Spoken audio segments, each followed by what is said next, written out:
আসসালামু আলাইকুম। Vision AC presents visionary প্লেতে সকলকে আমন্ত্রণ। একটা হাইড্রেশন ব্রেক একটা দলকে পুরোপুরি ম্যাচে ফিরিয়ে আনতে পারে, একটা দলের ভাগ্য গড়ে দিতে পারে। ইংল্যান্ডের এই টিমটা 1-0 গোলে কঙ্গোর এগেনস্টে পিছিয়ে থাকার পর একটা হাইড্রেশন ব্রেকের ট্যাকটিক্যাল চেঞ্জের পরেই কিন্তু ইংল্যান্ড ম্যাচে কামব্যাক করেছে এবং ইংল্যান্ডের কোচ টমাস টুকেল তিনি ক্রেডিটটা দিয়েছেন তার দলের অ্যাসিস্ট্যান্ট কোচ অ্যান্টনি ব্যারিকে, যিনি হাইড্রেশন ব্রেকের সময় বলেছিলেন যে রাইট সাইডটা আমাদের অনেক বেশি মাত্রায় weak, so let's put Declan Rice on the right side, অর্থাৎ তাকে রাইট ব্যাক পজিশনে খেলানো। ডেকল্যান রাইসকে রাইট ব্যাক পজিশনে খেলানোর সিদ্ধান্তটাই আলটিমেটলি ইংল্যান্ডকে ম্যাচে ফিরিয়েছে, ইংল্যান্ড ম্যাচটা জয়লাভ করেছে। সো আমরা যদি আপনাদেরকে একটা ভিডিও দেখাই যে ইংল্যান্ডকে ডিআর কঙ্গো তাদের রাইট সাইডটা থেকে কিভাবে আসলে অনেক বেশি মাত্রায় ফ্রাস্ট্রেটেড করে তুলেছিল কিংবা সাফোকেটিং করে তুলেছিল, খেয়াল করে দেখবেন কঙ্গোর লেফট সাইড এবং ইংল্যান্ডের যে রাইট সাইড, এই জায়গা দিয়ে আলটিমেটলি ইংল্যান্ড কিন্তু বলই বের করতে পারছিল না। ইংল্যান্ড বলই কোনোভাবে বের করতে পারছিল না এবং সেই জায়গাটাতে তারা খুবই স্ট্রাগল এবং খুবই সাফোকেটিং কাইন্ড অফ সিনারিও ছিল। এটা ফার্স্ট হাফের ইনসিডেন্ট আমি আপনাদেরকে বলছি। বাট সেকেন্ড হাফে যে বিষয়টা হয়েছিল সেটা হচ্ছে পুরো ট্যাকটিক্সটাই পরিবর্তন করে দেওয়া হয়েছিল। ডেকল্যান রাইসকে রাইট ব্যাক হিসাবে খেলানো হয়েছিল।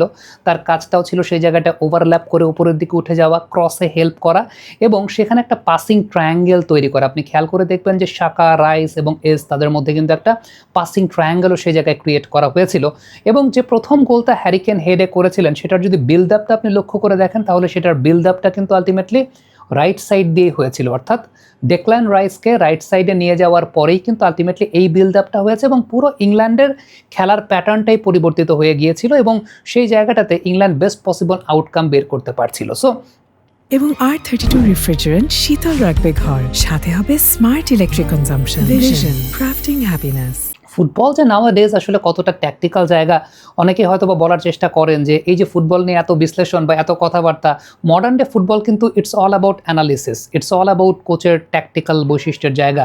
এবং কালকে যখন ম্যাচ চলছিল ওই সময়টাতে আমাদের যমুনা টেলিভিশনে প্রতিদিনের রাত 12টার অনুষ্ঠান থাকে ওয়ার্ল্ড কাপ কার্নিভাল, সেটার জন্য আমরা প্রস্তুতি নিচ্ছিলাম। আমি ছিলাম, আহমেদ বিন পারভেজ ছিলেন, and we were actually talking about that যে হাইড্রেশন ব্রেকটা পুরোপুরি ইংল্যান্ডের খেলার প্যাটার্নটাকে পরিবর্তন করে দিয়েছে। ডেকল্যান রাইস রাইট সাইডে আসলেন এবং তারপরেই পুরো বিষয়টা পরিবর্তিত হওয়া শুরু করলো। So that is something very much important in this particular world cup, যে আপনি দেখবেন হাইড্রেশন ব্রেকের পর ব্রাজিল জাপান খেলায় হাইড্রেশন ব্রেকের পরেই কিন্তু জাপান কামব্যাক করে একটা গোল দিয়েছিল। ইভেন ব্রাজিল মরক্কো ম্যাচে হাইড্রেশন ব্রেকের পরে ব্রাজিল কামব্যাক করেছিল। অলমোস্ট ইন এভরি ম্যাচেস আমরা যে বিষয়টা দেখতে পাচ্ছি যে এই জায়গাটা কিন্তু খুব ইম্পর্ট্যান্ট একটা রোল প্লে করছে, যে আলটিমেটলি আপনি হাইড্রেশন ব্রেকের সময়টায় আপনি কিভাবে ট্যাকটিক্যাল বৈশিষ্ট্যগুলোকে পরিবর্তন করেন।